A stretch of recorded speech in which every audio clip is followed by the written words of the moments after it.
Washington Irving. The Legend of Sleepy Hollow.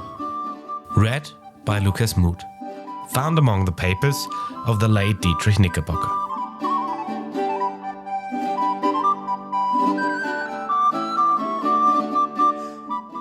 A pleasing land of drowsy head it was, of dreams that wave before the half-shut eye, and of gay castles in the clouds that pass, forever flushing round the summer sky. Castle of Indolence.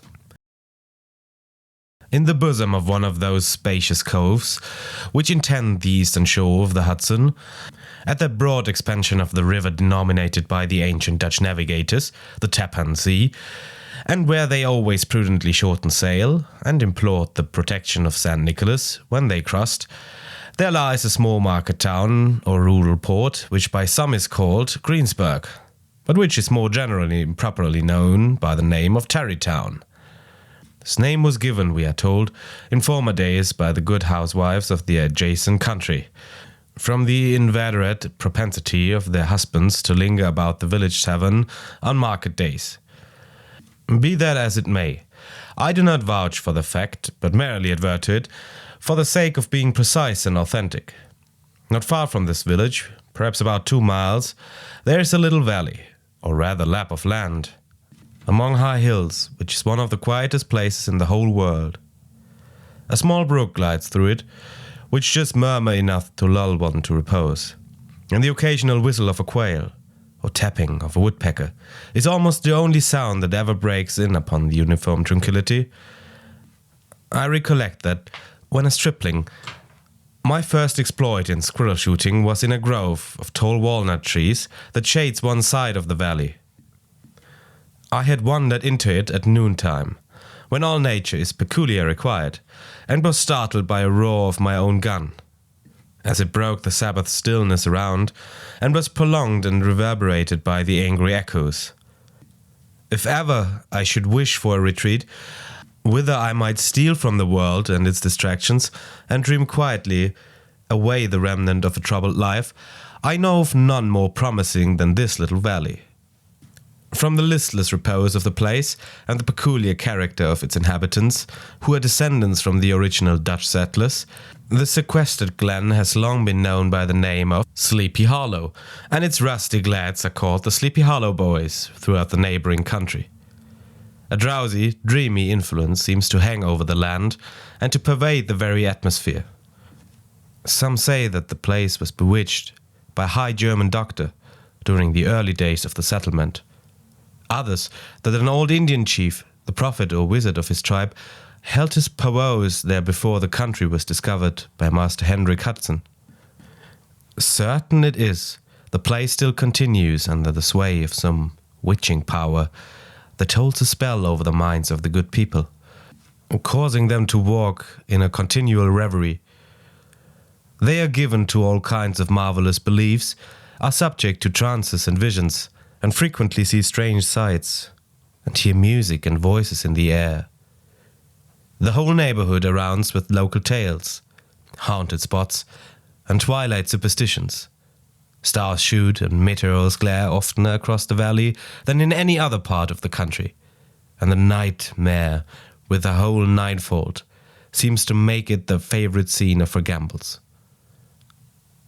The dominant spirit, however, that haunts this enchanted region, and seems to be commander-in-chief of all the powers of the air, is the apparition of a figure on horseback, without a head.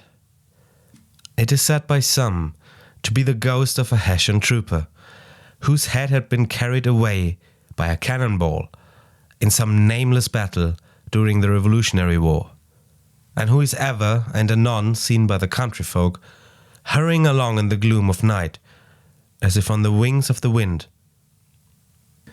His haunts are not confined to the valley, but extend at times to the adjacent roads, and especially to the vicinity of a church at no great distance. Indeed, certain of the most authentic historians of those parts, who have been careful in collecting and collating the floating facts concerning the spectre, allege that the body of the trooper, having been buried in the churchyard, the ghost rides forth to the scene of battle in nightly quest of his head, and that the rushing speed in which he sometimes passes along the hollow, like a midnight blast, is owing to his being belated and in a hurry to get back to the churchyard before daybreak. Such is the general purport of this legendary superstition, which has furnished materials for many a wild story in that region of shadows. And the spectre is known, at all the country's firesides, by the name of the Headless Horseman of Sleepy Hollow. It is remarkable that the visionary propensity I have mentioned is not confined to the native inhabitants of the valley, but is unconsciously imbibed by every one who resides there for a time. However wide awake they may have been before they entered that sleepy region, they are sure, in a little time, to inhale the witching influence of the air and begin to grow imaginative, to dream dreams and see apparitions. I mention this peaceful spot with all possible laud, for it is in such little retired Dutch valleys, found here and there embosomed in the great state of New York, that population, manners, and customs remain fixed, while the great torrent of migration and improvement, which is making such incessant changes in the other parts of the restless country, sweeps by them unobserved. They are like those little nooks of still water which border a rapid stream, where we may see the straw and bubble riding quietly at anchor, or slowly revolving in their mimic harbour, undisturbed by the rush of the passing current. Though many years have elapsed since I trod the drowsy shades of Sleepy Hollow, yet I question whether I should not still find the same trees and the same families vegetating in its sheltered bosom.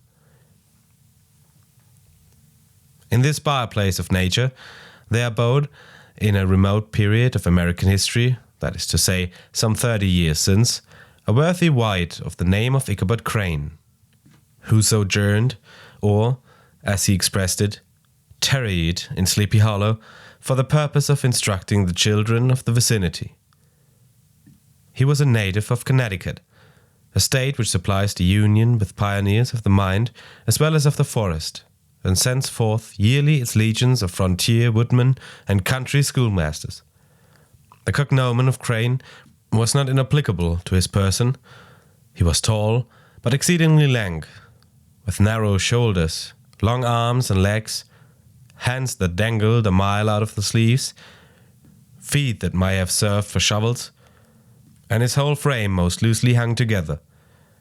His head was small and flat at top, with huge ears, large green glassy eyes, and a long snipe nose, so that it looked like a weathercock, perched upon his spindle neck, to tell which way the wind blew.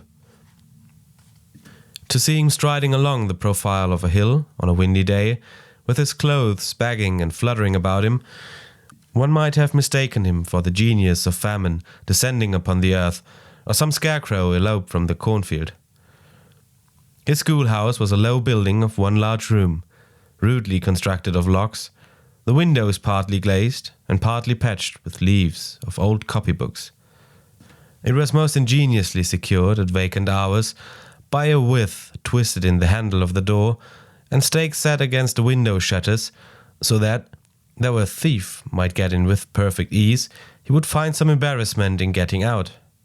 An idea most probably borrowed by the architect, Joost van Houten, from the mystery of an eel pot. The schoolhouse stood in a rather lonely but pleasant situation, just at the foot of a woody hill, with a brook running close by, and a formidable birch tree growing at one end of it. From hence the low murmur of his pupils' voices, cunning over their lessons, might be heard in a drowsy summer's day, like the hum of a beehive, interrupted now and then by the authoritative voice of the master, in the tone of menace or command, or, peradventure, by the appealing sound of the birch, as he urged some tardy loiterer along the flowery path of knowledge. Truth to say, he was a conscientious man, and ever bore in mind the golden maxim, spare the rod and spoil the child. Ichabod Crane's scholars certainly were not spoiled.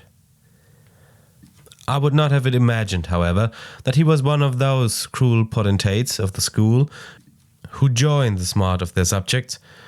On the contrary, he administered justice with discrimination rather than severity, taking the burden off the backs of the weak and laying it on those of the strong. Your mere puny stripling that winced at the least flourish of the rod was passed by with indulgence. But the claims of justice were satisfied by inflicting a double portion of some little, though wrong-headed, broad-skirted Dutch urchin, who sulked and swelled and grew dodged and sullen beneath the birch. All this he called doing his duty by their parents, and he never inflicted a chastisement without following it by the assurance, so consolatory to the smarting urchin, that he would remember it and thank him for the longest day he had to live. When school hours were over, he was even the companion and playmate of the larger boys, and on holiday afternoons would convoy some of the smaller ones home, who happened to have pretty sisters or good housewives for mothers, noted for the comforts of the cupboard.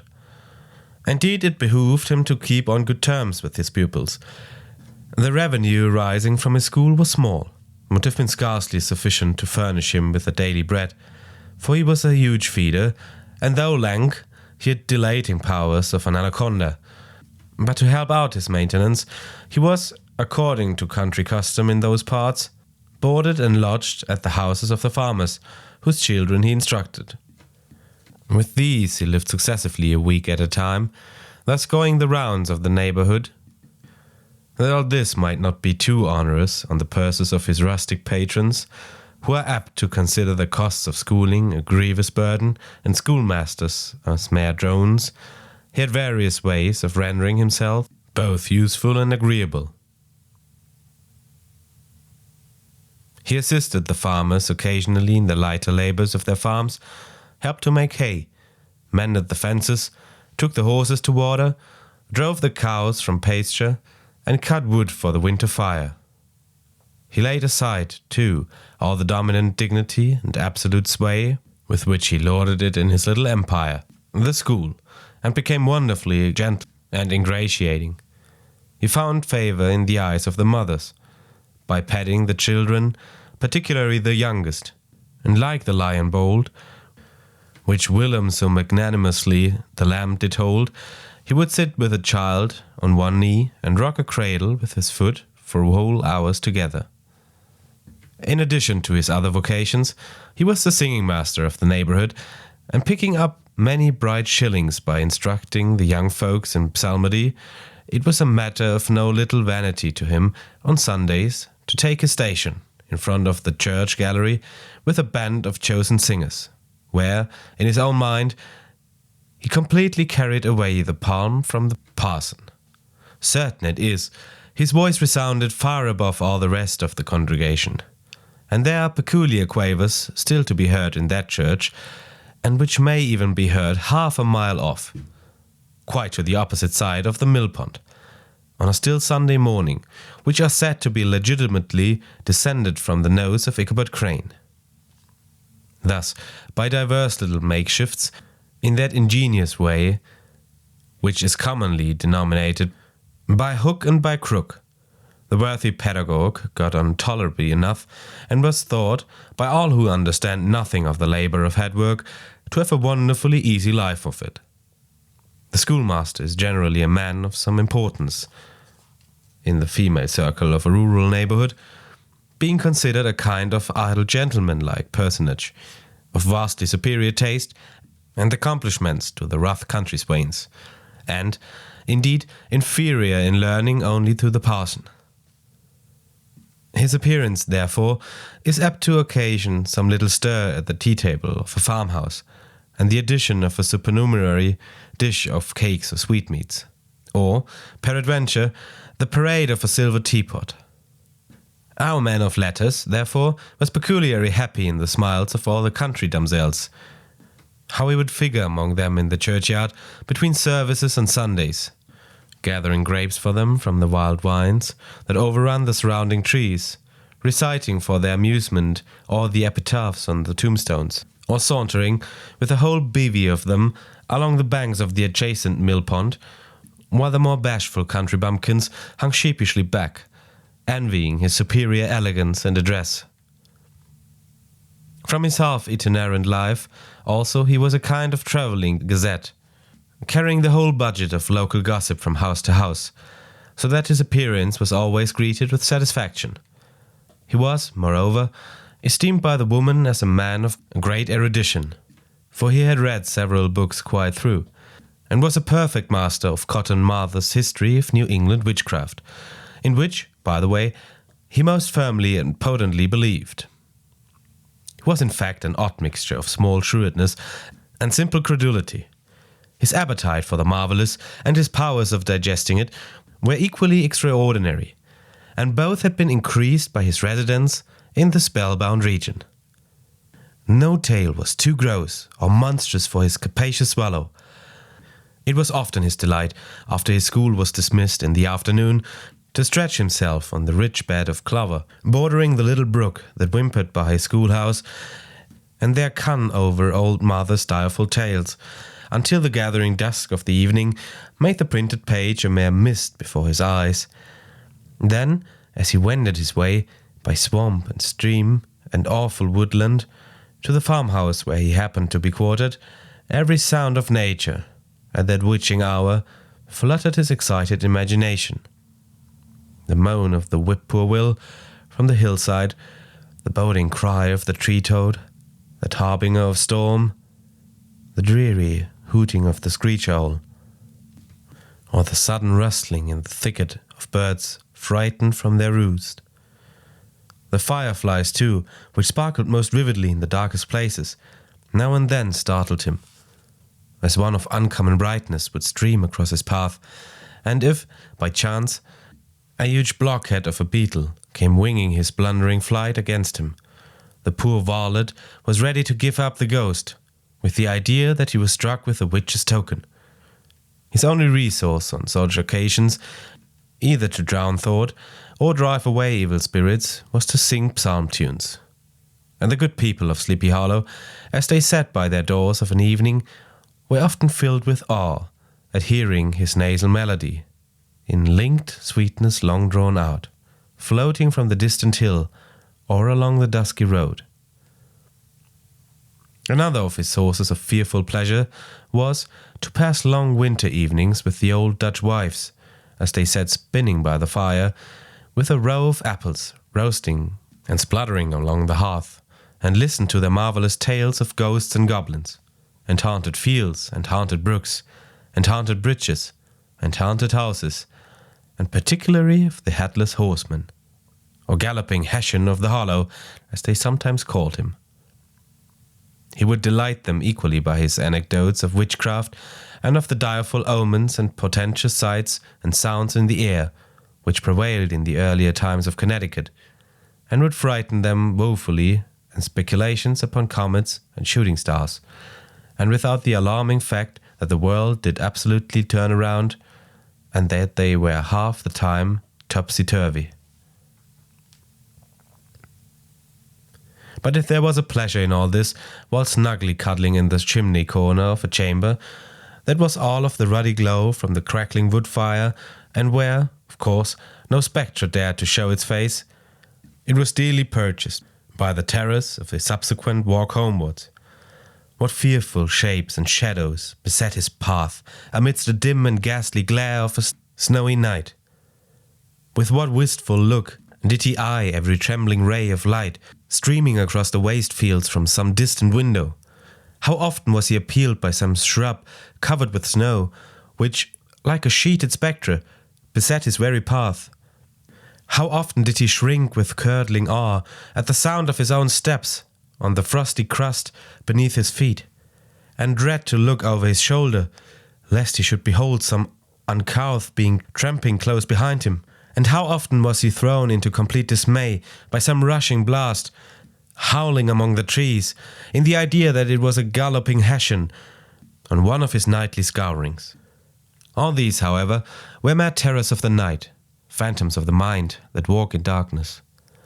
And though he had seen many spectres in his time, and been more than once upset by Satan in diverse shapes in his lonely perambulations, yet daylight put an end to all these evils, and he would have passed a pleasant life of it, in despite of the devil and all his works, if his path had not been crossed by a being that causes more perplexity to mortal man than ghosts, goblins, and the whole race of witches put together. And that was a woman. Among the musical disciples who assembled one evening in each week to receive his instructions in psalmody was Catharina van Tessel, the daughter and only child of substantial Dutch farmer. She was a blooming lass of fresh 18, plump as a partridge, ripe and melting and rosy cheeked as one of her father's peaches, and universally famed not merely for her beauty, but her vast expectations. She was withal a little of a coquette, as might be perceived even in her dress, which was a mixture of ancient and modern fashions, as most suited to set off her charms. She wore the ornaments of pure yellow gold, which her great-great-grandmother had brought over from Saddam, the tempting stomacher of the old time, and withal a provokingly short petticoat, to display the prettiest foot and ankle in the country round. Ichabod Crane had a soft and foolish heart towards the sex, and it is not to be wondered that so tempting a morsel soon found favour in his eyes, more especially after he had visited her in her paternal mansion. Old Baltus van Tessel was a perfect picture of a thriving, contented, liberal-hearted farmer. He seldom, it is true, sent either his eyes or his thoughts beyond the boundaries of his own farm. But within those, everything was snug, happy, and well-conditioned. He was satisfied with his wealth, but not proud of it, and piqued himself upon the hearty abundance, rather than the style in which he lived. His stronghold was situated on the banks of the Hudson, in one of those green, sheltered, fertile nooks in which the Dutch farmers are so fond of nestling. A great elm tree spread its broad branches over it, at the foot of which bubbled up a spring of the softest and sweetest water, in a little well, formed of a barrel, and then stole sparkling away through the grass to a neighbouring brook that bubbled along among alders and dwarf willows. Hard by the farmhouse was a vast barn that might have served for a church. Every window was crevice of which seemed bursting forth with the treasure of the farm. The flail was busily resounding within it from morning to night. Swallows and martins skimmed twittering about the eaves, and rows of pigeons, some with one eye turned up as if watching the weather, some with their heads under their wings or buried in their bosoms, and others swelling and cooing and bowing about their dames, were enjoying the sunshine on the roof. Sleek unwieldy porkers were grunting in the repose and abundance of their pens, whence sallied forth, now and then, troops of sucking pigs as if to snuff the air. A stately squadron of snowy geese were riding in an adjoining pond, convoying whole fleets of ducks. Regiments of turkeys were gobbling through the farmyard, and guinea fowls fretting about it, like ill-tempered housewives, with their peevish, discontented cry. Before the barn door strutted the gallant cock, that pattern of a husband, a warrior, and a fine gentleman, clapping his burnished wings and crowing in the pride and gladness of his heart, sometimes tearing up the earth with his feet, and then generously calling his ever-hungry family of wives and children to enjoy the rich morsel which he had discovered. The pedagogue's mouth watered as he looked upon his sumptuous promise of luxurious winter fare. In his devouring mind's eye, he pictured to himself every roasting pig running about with a pudding in his belly and an apple in his mouth. The pigeons were snugly put to bed in a comfortable pie and tucked in with a coverlet of crust. The geese were swimming in their own gravy, and the ducks pairing cosily in dishes, like snug married couples, with a decent competency of onion sauce. In the porkers he saw carved out the future sleek side of bacon, and juicy relishing ham, not a turkey, but he beheld daintily trussed up, with its gizzard under its wing, and, peradventure, a necklace of savoury sausages. And even bright Chanticleer himself lay sprawling on his back in a side dish, with uplifted claws, as if craving that quarter which his chivalrous spirit disdained to ask while living. As the enraptured Ichabod fancied all this, and as he rolled his great green eyes over the fat meadow lands, the rich fields of wheat, of rye, of buckwheat, and Indian corn, and the orchards burthened with ruddy fruit, which surrounded the warm tenement of Van Tassel, his heart yearned after the damsel who was to inherit these domains, and his imagination expanded with the idea how they might be readily turned into cash, and the money invested in intense tracts of wild land and shingled palaces in the wilderness. Nay, his busy fancy already realized his hopes and presented to him the blooming Katrina with a whole family of children, mounted on the top of a wagon loaded with household trumpery, with pots and kettles dangling beneath, and he beheld himself bestriding a pacing mare, with a colt at her heels, setting out for Kentucky, Tennessee, or the Lord knows where. When he entered the house, the conquest of his heart was complete. It was one of those spacious farmhouses, with high, rigid, but lowly sloping roofs, built in the style handed down from the first Dutch settlers. The low projecting eaves forming a piazza along the front, capable of being closed up in bad weather. Under this were hung flails, harness, various utensils of husbandry, and nets for fishing in the neighboring river. Benches were built along the sides for summer use, and a great spinning wheel at one end and a churn at the other showed the various uses to which this important porch might be devoted. From this piazza the wandering Ichabod entered the hall, which formed the center of the mansion and the place of usual residence. Here rows of resplendent pewter, ranked on a long dresser, dazzled his eyes. In one corner stood a huge bag of wool ready to be spun. In another a quantity of linsey woolsey just from the loom, ears of Indian corn, and strings of dried apples and peaches hung in gay festoons along the walls, mingled with the gourd of red peppers, and a door left ajar gave him a peep into the best parlor, where the claw-footed chairs and dark mahogany tables shone like mirrors. Andirons with their accompanying shovel and tongs glistened from their covert of asparagus tops, mock oranges and conch shells decorated the mantelpiece. Strings of various colored birds' eggs were suspended above it. A great ostrich egg was hung from the center of the room, and a corner cupboard, knowingly left open, displayed immense treasure of old silver and well-mended china. From the moment Ichabod laid his eyes upon this region of delight, the peace of his mind was at an end, and his only study was how to gain the affections of the peerless daughter of Van Tassel.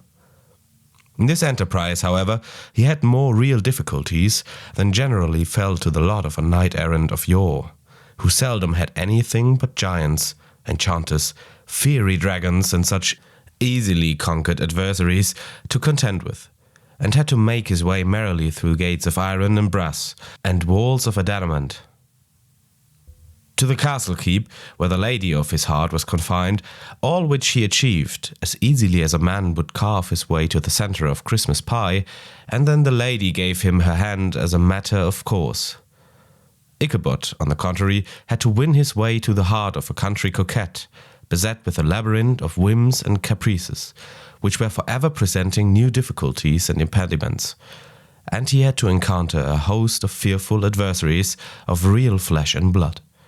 The numerous rustic admirers who beset every portal to his heart, keeping a watchful and angry eye upon each other, but ready to fly out in the common cause against any new competitor. Among these, the most formidable was a burly, roaring, roistering blade of the name of Abraham, or, according to the Dutch abbreviation, Brom van Brant, the hero of the country round, which rang with his feats of strength and hardihood. He was broad-shouldered and double-jointed, with short curly black hair and a bluff, but not unpleasant countenance, having a mingled air of fun and arrogance. From his Herculean frame and great powers of limb, he had received the nickname of Brom Bones, by which he was universally known. He was famed for great knowledge and skill in horsemanship, being as dexterous on horseback as a Tartar.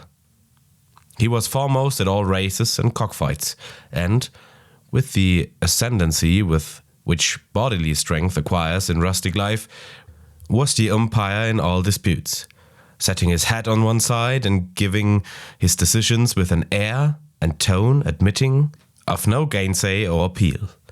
He was always ready for either a fight or a frolic, but had more mischief than ill will in his composition, and, with all his overbearing roughness, there was a strong dash of waggish good humour at bottom. He had 3 or 4 boon companions who regarded him as their model, and at the head of whom he scoured the country, attending every scene of food or merriment for miles round. In cold weather he was distinguished by a fur cap, surmounted with a flaunching foxtail, and when the folk at a country gathering described this well-known crest at a distance, whisking about among a squad of hard riders, they always stood by for a squall. Sometimes his crew would be heard dashing along past the farmhouses at midnight, with whoop and halloo, like a troop of Don Cossacks, and the old dames, startled out of their sleep, would listen for a moment till the hurry-scurry had clattered by, and then exclaim, "Hey, there goes Brumbones and his gang!" The neighbours looked upon him with a mixture of awe, admiration, and goodwill, and when any madcap prank or rustic brawl occurred in the vicinity, always shook their heads, and warranted Brumbones was at the bottom of it. This rantipole hero had for some time singled out the blooming Katrina for the object of his uncouth gallantries, and though his amorous toyings were something like the gentle caresses and endearments of a bear, yet it was whispered that she did not altogether discourage his hopes. Certain it is, his advances were signals for rival candidates to retire, who felt no inclination to cross a lion in his amours, insomuch that when his horse was seen tied to Van Tassel's paling on a Sunday night, a sure sign that his master was courting, or, as it is termed, sparking, within all other suitors passed by in despair, and carried the war into other quarters. Such was the formidable rival with whom Ichabod Crane had to be content, and, considering all things, a stouter man than he would have shrunk from the competition, and a wiser man would have despaired. He had, however, a happy mixture of pliability and perseverance in his nature. He was in form and spirit like a supplejack, yielding but tough. Though he bent, he never broke, and though he bowed beneath the slightest pressure, yet, the moment it was away, jerk, he was erect and carried his head as high as ever. To have taken the field openly against his rival would have been madness, for he was not a man to be thwarted in his amours, any more than that stormy lover Achilles. Ichabod, therefore, made his advances in a quiet and gently insinuating manner, under cover of his character of singing-master. He made frequent visits to the farmhouse, not that he had anything to apprehend from the meddlesome interference of parents, which is so often stumbling block in the path of lovers. Bald Van Tassel was an easy, indulgent soul. He loved his daughter better ever than his pipe, and, like a reasonable man and an excellent father, let her have her way in everything. His notable little wife, too, had enough to do to attend her to her housekeeping and manage her poultry, for, as she sagely observed, ducks and geese are foolish things and must be looked after, but girls can take care of themselves. Thus, while the busy dame bustled about the house, or plied her spinning wheel at one end of the piazza, honest Bald would sit smoking his evening pipe at the other, watching the achievements of a little wooden warrior, who, armed with a sword in each hand, was most valiantly fighting the wind off the pinnacle of the barn. In the meantime, Ichabod would carry on his suit with the daughter by the side of the spring under the great elm, or sauntering along in the twilight, that hour so favourable to the lover's eloquence. I profess not to know how women's hearts are wooed and won. To me they have always been matters of riddle and admiration. Some seem to have but an invulnerable point, or door of access, while others have 1,000 avenues, and may be captured in 1,000 different ways. It is a great triumph of skill to gain the former, but a still greater proof of generalship to maintain possession of the latter, for a man must battle for his fortress at every door and window. He who wins 1,000 common hearts is therefore entitled to some renown, but he who keeps undisputed sway over the heart of a coquette is indeed a hero. Certain it is, this was not the case with the redoubtable Brum Bones, and from the moment Ichabod Crane made his advances, the interests of the former evidently declined. His horse was no longer seen tied at the palings on Sunday nights, and a deadly feud gradually arose between him and the preceptor of Sleepy Hollow. Brum, who had a degree of rough chivalry in his nature, would fain have carried matters to open warfare, and have settled their pretensions to the lady, according to the mode of those most concise and simple reasoners, the knight-errants of yore, by single combat.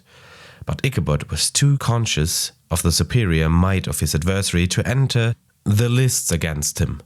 He had overheard a boast of Bones that he would double the schoolmaster up and lay him on a shelf on his own schoolhouse, and he was too wary to give him an opportunity.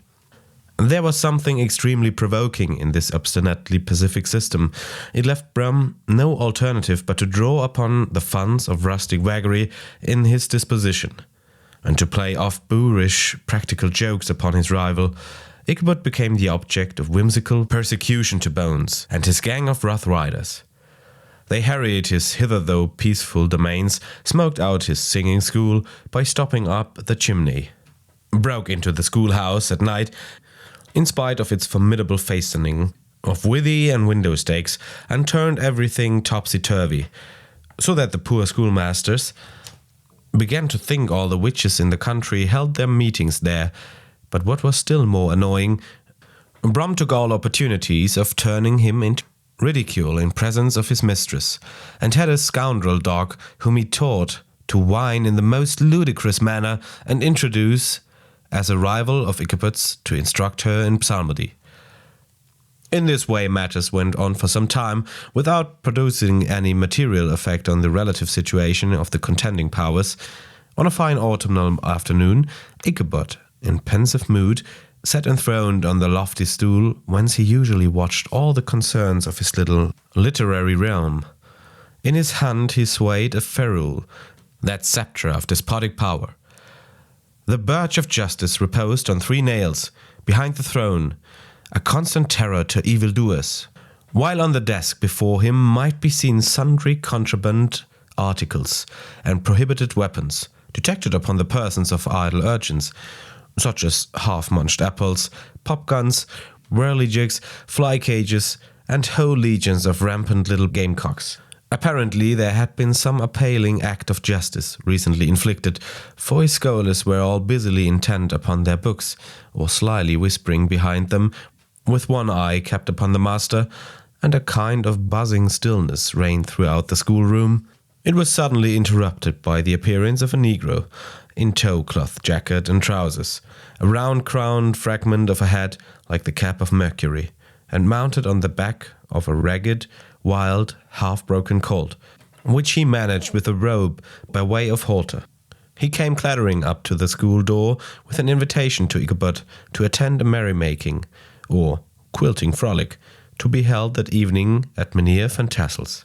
And having delivered his message with that air of importance and effort at fine language which a negro is apt to display on petty embassies to the kind, he dashed over the brook and was seen scampering away up the hollow, full of the importance and hurry of his mission. All was now bustle and hubbub in the late quiet schoolroom. The scholars were hurried through their lessons without stopping at trifles. Those who were nimble skipped over half with impunity, and those who were tardy had a smart application now and then in the rear to quicken their speed, or help them over a tall word. Books were flung aside without being put away on the shelves, inkstains were overturned, benches thrown down, and the whole school was turned loose an hour before the usual time, bursting forth like a legion of young imps, yelping and racketing about the green in joy of their early emancipation. The gallant Ichabod now spent at least an extra half-hour at his toilet, brushing and furbishing up his best, and indeed only suit of rusty black. and arranging his looks by a bit of broken looking-glass that hung up in the schoolhouse, that he might make his appearance before his mistress in the true style of a cavalier. He borrowed a horse from the farmer with whom he was domiciliated, a choleric old Dutchman of the name of Hans van Ripper, and, thus gallantly mounted, issued forth like a knight-errant in quest of adventures. But it is meet I should, in the true spirit of romantic story, give some account of the looks and equipments of my hero and his steed. The animal he bestrode was a broken-down pluck horse that had outlived almost everything but his viciousness. He was gaunt and shagged, with a ewe neck and a head like a hammer. His rusty mane and tail were tangled and knotted with burrs. One eye had lost its pupil and was glaring and spectral, but the other had the gleam of a genuine devil in it. Still he must have had fire and metal in his day, if we may judge from the name he bore of gunpowder. He had, in fact, been a favourite steed of his master's, the choleric Van Ripper, who was a furious rider, and had infused, very probably, some of his own spirit into the animal, for, old and broken down as he looked, there was more of the lurking devil in him than in any young filly in the country. Ichabod was a suitable figure for such a steed. He rode with short stirrups, which brought his knees nearly up to the pommel of the saddle. His sharp elbows stuck out like grasshoppers. He carried his whip perpendicularly in his hand like a sceptre, and, as his horse jogged on, the motion of his arms was not unlike the flapping of a pair of wings. A small wool hat rested on the top of his nose, for so his scantry strip of forehead might be called, and the skirts of his black coat fluttered out almost to the horse's tail. Such was the appearance of Ichabod and his steed, as they shambled out of the gate of Hans van Ripper, and it was altogether such an apparition as is seldom to be met within broad daylight. It was, as I have said, a fine autumnal day. The sky was clear and serene, and nature wore that rich and golden livery which we always associate with the idea of abundance. The forests had put on their sober brown and yellow, while some trees of the tenderer kind had been nipped by the frosts into brilliant dyes of orange, purple, and scarlet. Streaming files of wild ducks began to make their appearance high in the air. The bark of the squirrel might be heard from the groves of beech and hickory nuts, and the pensive whistle of the quail at intervals from the neighbouring stubble field. The small birds were taking their farewell banquets. In the fullness of their revelry, they fluttered, chirping and frolicking from bush to bush and tree to tree, capricious from the very profusion and variety around them. There was the honest cock-robin, the favourite game of stripling sportsmen, with its loud, querulous note, the twittering blackbirds flying in sable clouds, and the golden-winged woodpecker, with his crimson crest, his broad, black gorget and splendid plumage, and the setter bird, with its red-tipped wings and yellow-tipped tail, and its little Montero cap of feathers, and the blue jay, that noisy coxcomb, in his gay light blue coat and white underclothes, screaming and chattering, nodding and bobbing and bowing, and pretending to be on good terms with every songster of the grove. As Ichabod jogged slowly on his way, his eye, ever open to every symptom of culinary abundance, ranged with delight over the treasures of jolly autumn. On all sides he beheld vast store of apples, some hanging in oppressive opulence on the trees, some gathered into baskets and barrels for the market, others heaped up in rich piles for the cider press. Farther on he beheld great fields of Indian corn, with its golden ears peeping from their leafy coverts and holding out the promise of cakes and hasty puddings.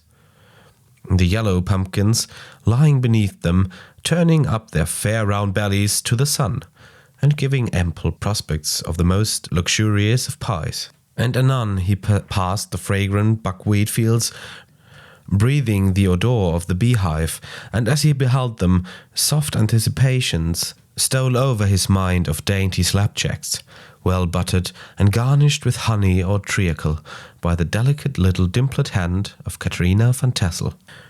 Thus feeding his mind with many sweet thoughts and sugared suppositions, he journeyed along the sides of a range of hills which look out upon some of the goodliest scenes of the mighty Hudson.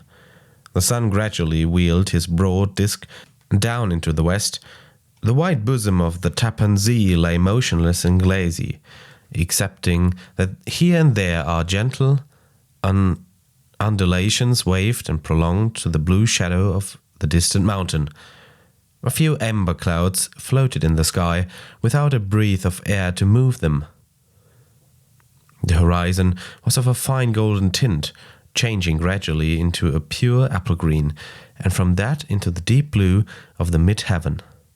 A slanting ray lingered on the woody crests of the precipices that overhung some parts of the river, giving greater depth to the dark grey and purple of their rocky sides.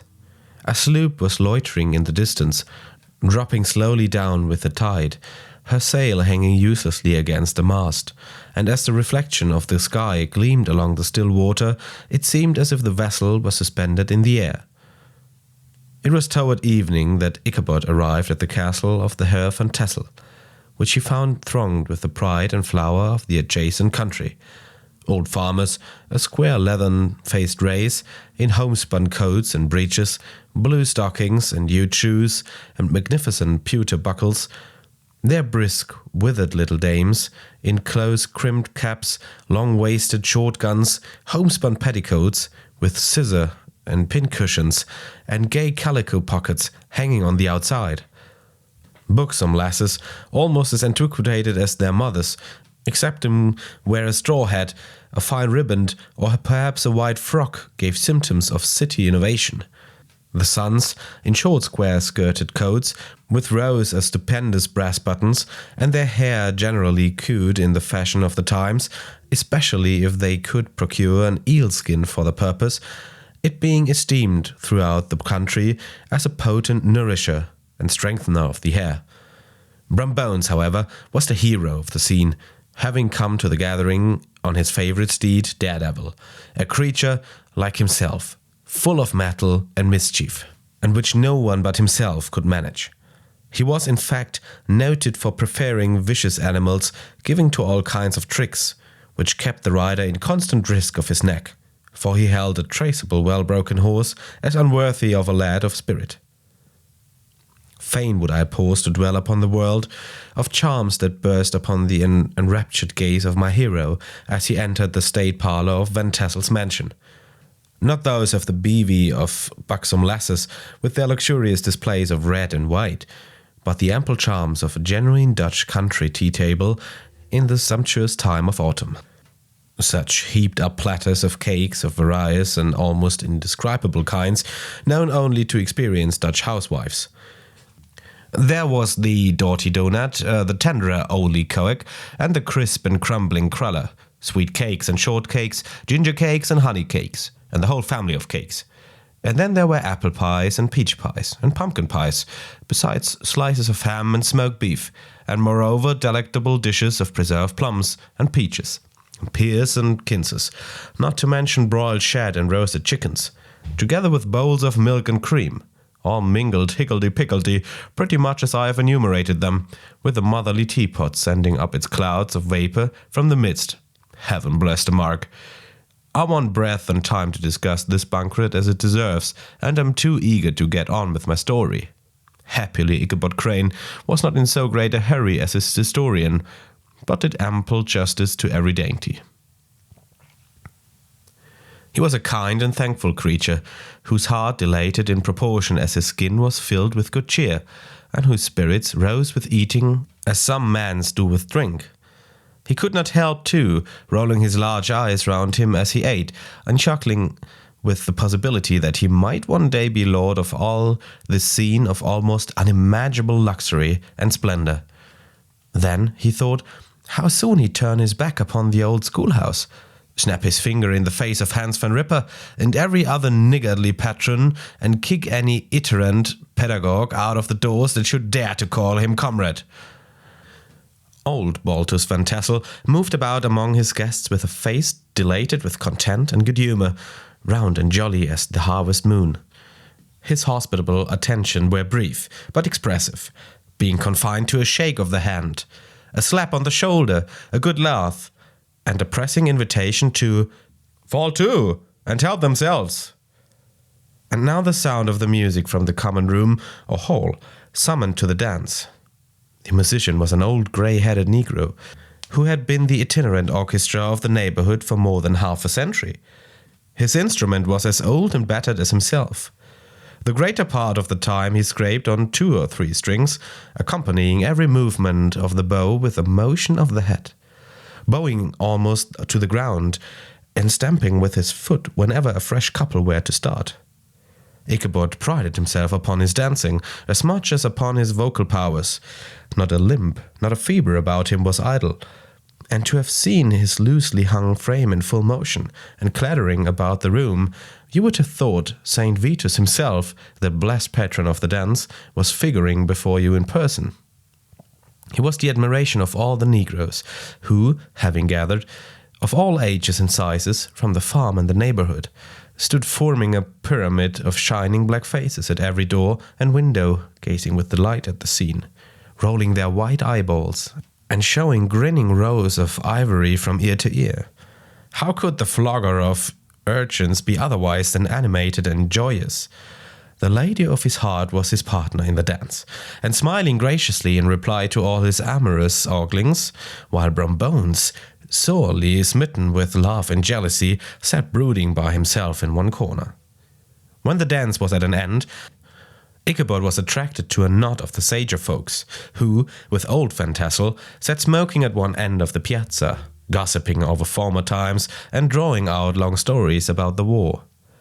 This neighborhood, at the time of which I am speaking, was one of those highly favored places which abound with chronicle and great men. The British and American line had run near it during the war. It had, therefore, been the scene of marauding and infested with refugees, cowboys, and all kinds of border chivalry. Just sufficient time had elapsed to enable each storyteller to dress up his tale with a little becoming fiction, and, in the distinctiveness of his recollection, to make himself the hero of every exploit. There was the story of Dafoe Martling, a large blue-bearded Dutchman who had nearly taken a British frigate with an old iron 9-pounder from a mud breastwork, only that his gun burst at 6th discharge. And there was an old gentleman who shall be nameless, being too rich a mynheer to be lightly mentioned, who, in the Battle of White Plains, being an excellent master of defence, parried a musket ball with a small sword, insomuch that he absolutely felt it whiz round the blade and glance off at the hilt, in proof of which he was ready at any time to show the sword, with the hilt a little bent. There were several more that he had been equally great in the field, not one of whom but was persuaded that he had considerable hand in bringing the war to a happy termination. But all these were nothing to the tales of ghosts and apparitions that succeeded. The neighborhood is rich in legendary treasures of the kind. Local tales and superstitions thrive best in the sheltered, long-settled retreats, but are trampled underfoot by the shifting throng that forms the population of most of our country places. Besides, there is no encouragement for ghosts in most of our villages, for they have scarcely had time to finish their first nap and turn themselves in their graves before their surviving friends have travelled away from the neighbourhood, so that when they turn out at night to walk their rounds, they have no acquaintance left to call upon. This is perhaps the reason why we so seldom hear of ghosts except in our long-established Dutch communities. The immediate cause, however, of the prevalence of supernatural stories in these parts was doubtless owing to the vicinity of Sleepy Hollow. There was a contagion in the very air that blew from that haunted region. It breathed forth an atmosphere of dreams and fancies, infecting all that land. Several of the Sleepy Hollow people were present at Van Tassel's, and, as usual, were doling out their wild and wonderful legends. Many dismal tales were told about funeral trains and mourning cries, and wailings heard and seen about the great tree where the unfortunate Major Andrew was taken, and which stood in the neighborhood. Some mention was also made of the woman in white that haunted the dark land at Raven Rock, and was often heard to shriek on winter nights before a storm, having perished there in the snow. The chief part of the stories, however, turned upon the favourite spectre of Sleepy Hollow, the Headless Horseman, who had been heard several times of late, patrolling the country, and, it was said, tethered his horse nightly among the graves in the churchyard. The sequestered situation of this church seems always to have made it a favourable haunt of troubled spirits.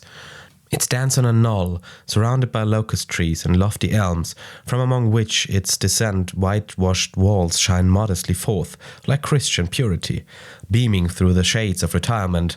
A gentle slope descends from it to a silver sheet of water, bordered by high trees, between which peeps may be caught at the blue hills of the Hudson. To look upon its grass-grown yard, where the sunbeam seems to sleep so quietly, one would think that there at least the dead might rest in peace. On one side of the church extends a wide woody dell, along which raves a large brook among broken rocks and trunks of fallen trees. Over a deep black part of the stream, not far from the church, was formerly thrown a wooden bridge, the road that led to it, and the bridge itself were thickly shaded by overhanging trees, which cast a gloom about it, even in the daytime, but occasioned a fearful darkness at night. Such was one of the favourite haunts of the Headless Horseman, and the place where he was most frequently encountered. The tale was told of old Brewer, a most heretical disbeliever in ghosts, how he met the horseman returning from his foray into Sleepy Hollow, and was obliged to get up behind him, how they galloped over bush and brake, over hill and swamp, until they reached a bridge, when the horseman suddenly turned into a skeleton, threw old Brewer into the brook, and sprang away over the treetops with a clap of thunder. This story was immediately matched by a thrice marvellous adventure of Brumbones, who made light of the galloping Hessian as an errand jockey. He affirmed that, on returning one night from the neighbouring village of Sing Sing, he had been overtaken by this midnight trooper, that he had offered to race with him for a bowl of punch, and should have won it too, for Daredevil beat the goblin horse all hollow. But just as they came to the church bridge, the Hessian bolted and vanished in a flash of fire. All these tales told in that drowsy undertone with which men talk in the dark, the countenances of the listeners only now and then receiving a casual gleam from the glare of a pipe, sank deep in the mind of Ichabod. He repaid them in kind with large extracts from his invaluable author, Cotton Mather, and added many marvellous events that had taken place in his native state of Connecticut, and fearful sights which he had seen in his nightly walks about Sleepy Hollow. The reveal now gradually broke up. The old farmers gathered together their families in their wagons, and were heard for some time rattling along the hollow roads and over the distant hills. Some of the damsels mounted on pillions behind their favourite swains, and their light-hearted laughter, mingling with the clatter of hoofs, echoed along the silent woodlands, sounding fainter and fainter, until they gradually died away, and the late scene of noise and frolic was all silent and deserted.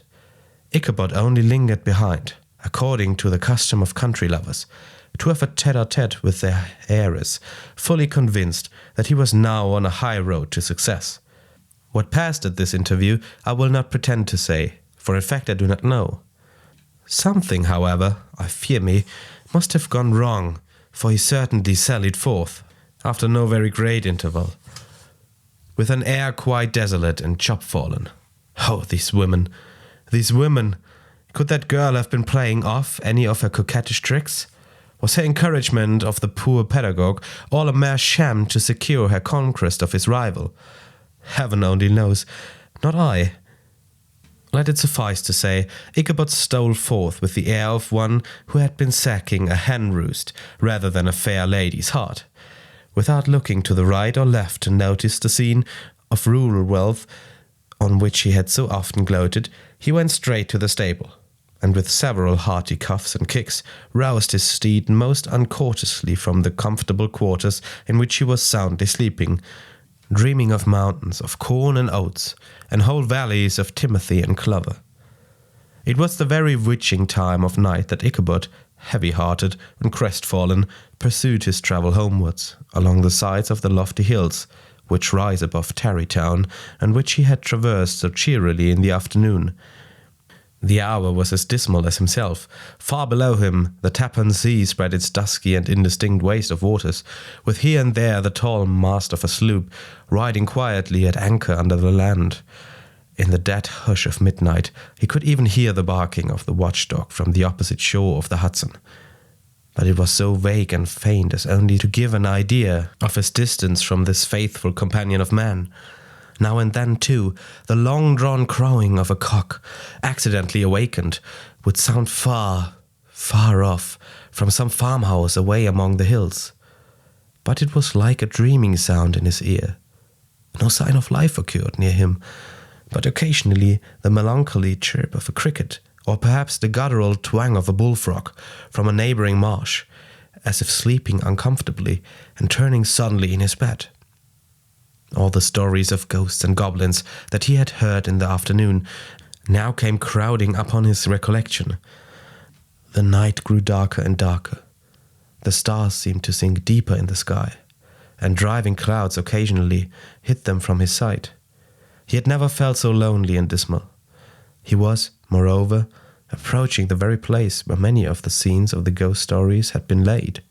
In the center of the road stood an enormous tulip tree, which towered like a giant above all the other trees of the neighborhood and formed a kind of landmark.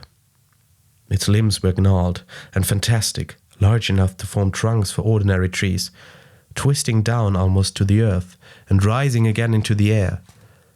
It was connected with the tragical story of the unfortunate Andrew, who had been taken prisoner hard by and was universally known by the name of Major Andrew's tree. The common people regarded it with a mixture of respect and superstition, partly out of sympathy for the fate of its ill-starred namesake, and partly from the tale of strange sights and doleful lamentations told concerning it. As Ichabod approached this fearful tree, he began to whistle. He thought his whistle was answered. It was but a blast sweeping sharply through the dry branches. As he approached a little nearer, he thought he saw something white hanging in the midst of the tree. He paused and ceased whistling, but on looking more narrowly, perceived that it was a place where the tree had been scathed by lightning, and the wide wood laid bare. Suddenly he heard a groan. His teeth chattered and his knees smote against the saddle. It was but the rubbing of one huge bough upon another as they were swayed about by the breeze.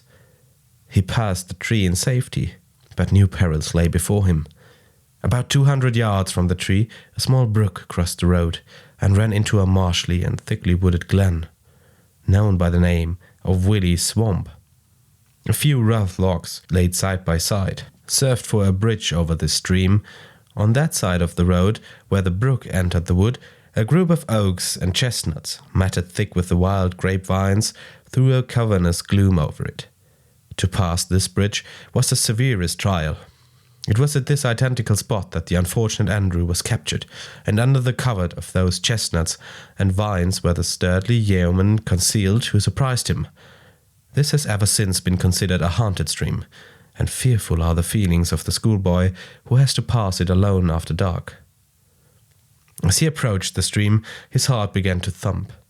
He summoned up, however, all his resolution, gave his horse half a score of kicks in the ribs, and attempted to dash briskly across the bridge.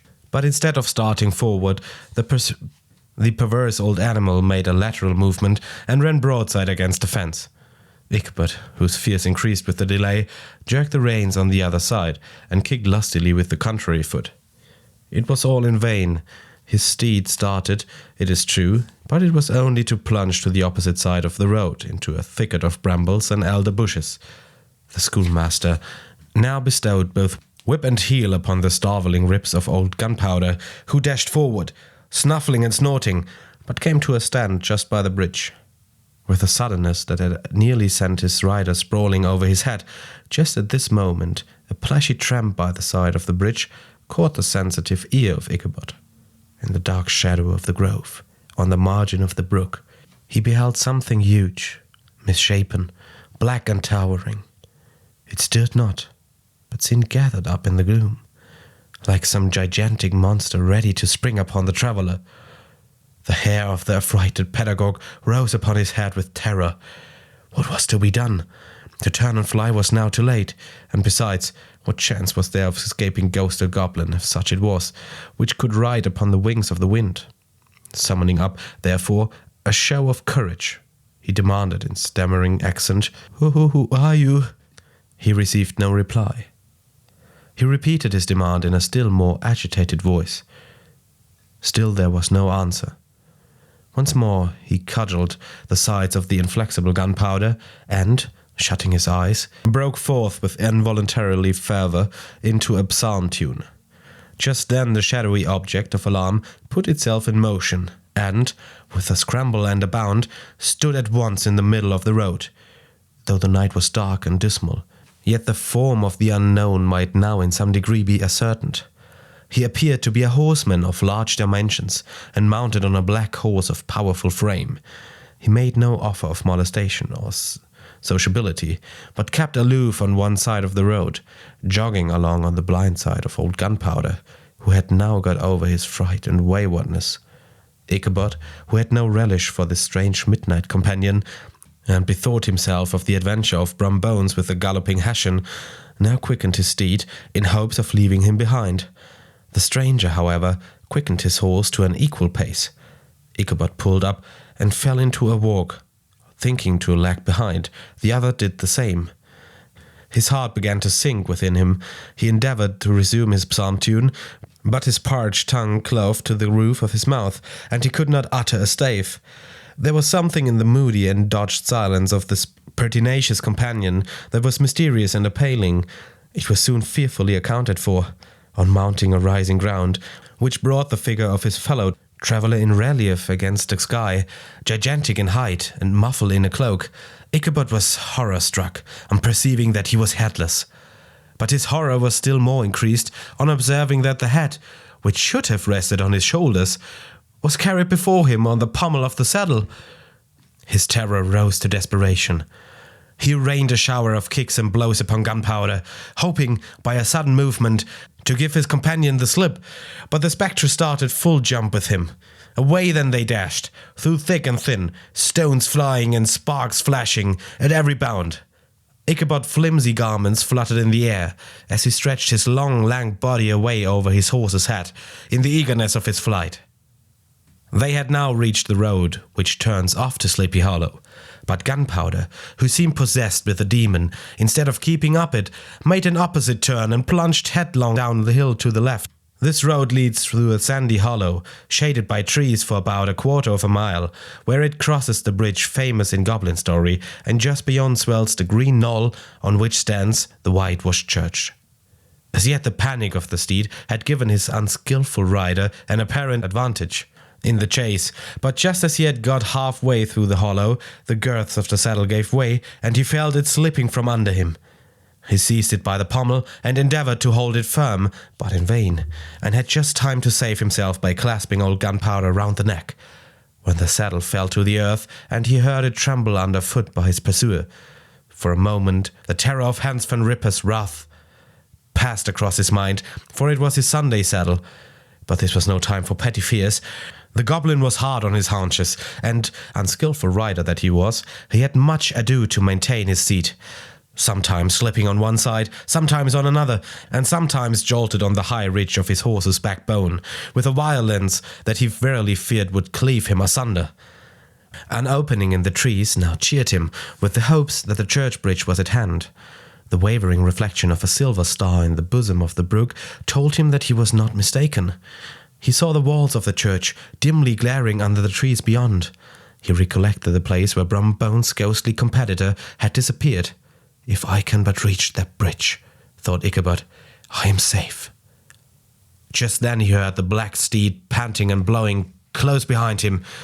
He even fancied that he felt his hot breath. Another convulsive kick in the ribs, and old Gunpowder sprang upon the bridge. He thundered over the resounding planks, he gained the opposite side, and now Ichabod cast a look behind to see if his pursuer should vanish, according to rule, in a flash of fire and brimstone. Just then he saw the goblin rising in his stirrups, and in the very act of hurling his head at him. Ichabod endeavoured to dodge the horrible missile, but too late. It encountered his cranium with a tremendous crash. He was tumbled headlong into the dust, and the gunpowder, the black steed, and the goblin rider passed by like a whirlwind. The next morning, the old horse was found without his saddle, and with the bridle under his feet, soberly cropping the grass at his master's gate. Ichabod did not make his appearance at breakfast. Dinner hour came, but no Ichabod. The boys assembled at the schoolhouse and strolled idly about the banks of the brook, but no schoolmaster. Hans Van Ripper now began to feel some uneasiness about the fate of poor Ichabod and his saddle. An inquiry was set on foot, and after diligent investigation, they came upon his traces. In one part of the road leading to the church was found the saddle, trampled in the dirt, the tracks of horses' hoofs deeply dented in the road, and evidently at furious speed, were traced to the bridge, beyond which, on the bank of a broad part of the brook, where the water ran deep and black, was found the head of the unfortunate Ichabod, and close beside it, a shattered pumpkin. The brook was searched, but the body of the schoolmaster was not to be discovered. Hans Van Ripper, as executor of his estate, examined the bundle which contained all his worldly effects. They consisted of 2 shirts and a half, 2 stock for the neck, a pair or 2 of worsted stockings, an old pair of corduroy small clothes, a rusty razor, a book of psalm tunes full of dogs' ears, and a broken pitch pipe. As to the books and furniture to the schoolhouse, they belonged to the community, excepting Cotton Mather's History of Witchcraft, a New England almanac, and a book of dreams and fortune-telling, in which last was a sheet of foolscap much scribbled and blotted in several fruitless attempts to make a copy of verses in honor of the heiress of Van Tassel. These magic books and the poetic scrawl were forthwith consigned to the flames by Hans Van Ripper, who from that time forward determined to send his children no more to school, observing that he never knew any good come of this same reading and writing. Whatever money the schoolmaster possessed, and he had received his quarter's pay but a day or 2 before, he must have had about his person at the time of his disappearance. The mysterious event caused much speculation at the church on the following Sunday. Knots of gazers and gossips were collected in the churchyard, at the bridge, and at the spot where the head and the pumpkin had been found.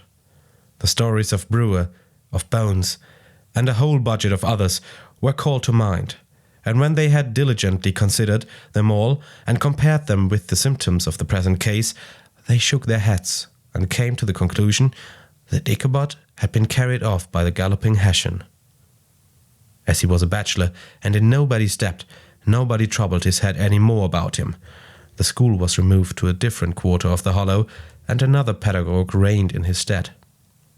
It is true, an old farmer, who had been down to New York on a visit several years after, and from whom this account on the ghostly adventure was received, brought home the intelligence that Ichabod Crane was still alive, that he had left the neighborhood, partly through fear of the goblin and Hans Van Ripper, and partly in mortification at having been suddenly dismissed by the heiress, that he had changed his quarters to a distant part of the country, had kept school and studied law at the same time, had been admitted to the bar, turned politician, electioneered, written for the newspapers, and finally had been made a justice to the 10-pound court. Brumbones, too, who shortly after his rival's disappearance conducted the blooming Katrina in triumph to the altar, was observed to look exceedingly knowing whenever the story of Ichabod was related, and always burst into a hearty laugh at the mention of the pumpkin, which led some to suspect that he knew more about the matter than he chose to tell.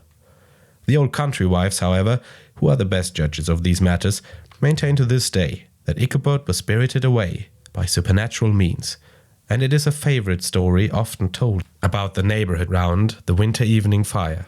The bridge became more than ever an object of superstitious awe, and that may be the reason why the road has been altered of late years, so as to approach the church by the border of the mill pond. The schoolhouse, being deserted, soon fell to decay, and was reported to be haunted by the ghost of the unfortunate pedagogue, and the Plough boy, loitering homeward of a still summer evening, has often fancied his voice at a distance, chanting a melancholy psalm tune among the tranquil solitudes of Sleepy Hollow.